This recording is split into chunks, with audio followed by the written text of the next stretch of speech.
everyone, I'm Nitsa and it is Friday, so that means it's time for another MTG Top 10. As is usually the case when a new set is about to come out, my channel gets taken over by Limited Review Week, in this case Dominaria's, and that has extended into my MTG Top 10 this week. This time, I'm not looking back into Magic's history, instead I'm looking to the future and giving my predictions about the 10 biggest bombs in Dominaria for Limited. Usually I say these lists are made up of rares and mythics that I would take over the best uncommon in the set, but this time around the best uncommon in the set actually made the list. So instead, these are cards that I would take over the second best uncommon in the set, which is probably either Fight with Fire or Icy Manipulator, I think. There are other cards in contention there too, but suffice it to say, these are cards that you take over other cards that have high power level because they're even more powerful. Basically, these are the cards you most want to have in your sealed pool and that you most hope to have in a pack one, pick one scenario. Now, let's get started. At number 10, we have Liliana's zombie brother, Jozu Vetch Lich Knight. The great thing about him is even if you are just playing him without the kicker, he's going to provide some problematic stats for your opponent to deal with. And what happens when you kick it? Well, you basically just win the game, since he brings a menacing zombie army with him. The fact that his unkicked version isn't super spectacular does hold him to 10 on this list, but I mean, he's a 4-mana, 4/5 menace at worst, and he's still a snap pick in most cases. Next, we have Multani, Yavimaya's avatar. This is just a big, scary creature who has evasiveness and trample, and has reach, for when that comes up. It just gets bigger the longer the game goes on, and what really makes it into a bomb is it also refuses to stay in your graveyard and just keeps coming back, and when a creature this impactful can do that, your opponent is in trouble. At number 8, I have the uncommon I mentioned that made the list, and that is In Bolas's Clutches. Mind control effects are very strong, and this one can actually steal any kind of permanent. It is strong because you develop your board while taking away from your opponents with a single card. On top of that, it brings some additional upside thanks to the fact it is legendary, and so is whatever it steals, and that can be relevant in some cases. This card is a Ravenous Chupacabra level uncommon, meaning it is better than almost all the rares and mythics in the set. I only think there are 7 that I would take over it, and some of that may even be debatable.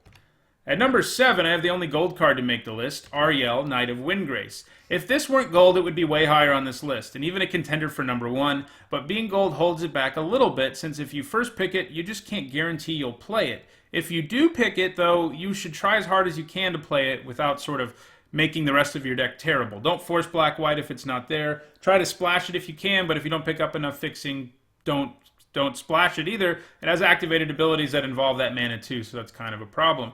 This card's great though because in addition to its solid stats, it is also a creature engine and self-contained removal spell. The fact that it and the knights it makes have vigilance is awesome because it means you can attack with them and then use either of the activated abilities, and that's just awesome. At number 6 is the only vehicle in the set, and that is Weatherlight. In addition to just being an evasive threat with a reasonable crew cost, Weatherlight also draws you a card when it does combat damage. I say draws you a card since your typical limited deck in this format will probably have 5 to 7 historic cards without even trying, and getting to 10 isn't exactly a tall order since that is a broad and well-supported category. Between the card advantage and the 4 damage to the face, your opponent's going to lose pretty quickly. At number 5, I have the only saga to make the list, and that is Phyrexian Scriptures. Okay, so you telegraph to your opponent that the board is about to get nuked, but I mean, that won't make a huge difference if you play this in most cases, because their entire board is getting nuked while you will get to keep at least one creature. In many cases, you will get to keep more than one, especially if you take this early and make sure to take artifact creatures. Your opponent might also have an artifact creature or two in play, and that's when it's going to be a pain to play.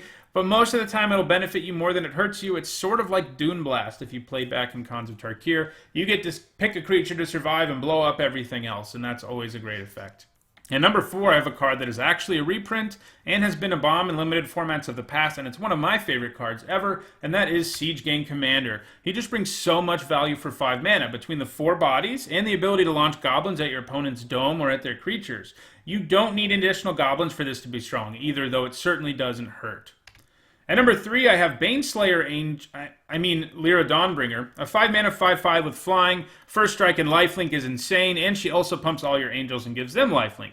Now, there aren't a lot of angels in this format, but there are a few of them around, and that additional upside will occasionally come up. Even if it doesn't, Lyra is incredibly strong thanks to her keyword abilities that make her impossible to profitably block or attack through, and every time she connects with your opponent, the difference between your life total and your opponent's widens by 10, and that's a huge deal in a race. At number 2, I have Varix Bladewing. Sort of like Jozu Vest, Varix is great because he's a great deal when you can cast him without kicking him, as a 4/4 with flying, and a great deal when you kick him, essentially becoming Broodmate Dragon. Varix is a lot better than Jozu, though, in both modes. A 4-mana 4/4 with flying is better than a 4-mana 4/5 with menace, and you are going to get enough mana to kick Varix Bladewing in most games. Now, granted, if you get to 10 with Jozu Vest, that's obviously stronger, but it's not going to happen most games the way getting to 7 will. And at number 1, I have the only Planeswalker to make the list, and that is Karn, Scion of Urza.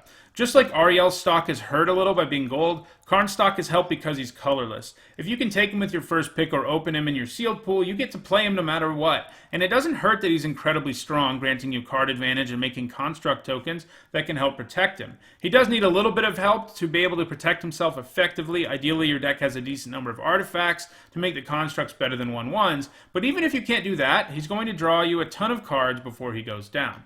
That does it for this week's MTG Top 10. Next week, I'm going to be doing a worst video, and for the first time in a while, I'm going to be running a poll again, and you can vote in that poll by going to the community tab on my channel. If you enjoyed this video, don't forget to like it and share it so others can enjoy it too. And don't forget to subscribe for Dominaria limited content and MTG Top 10 lists every single week. Thanks for watching.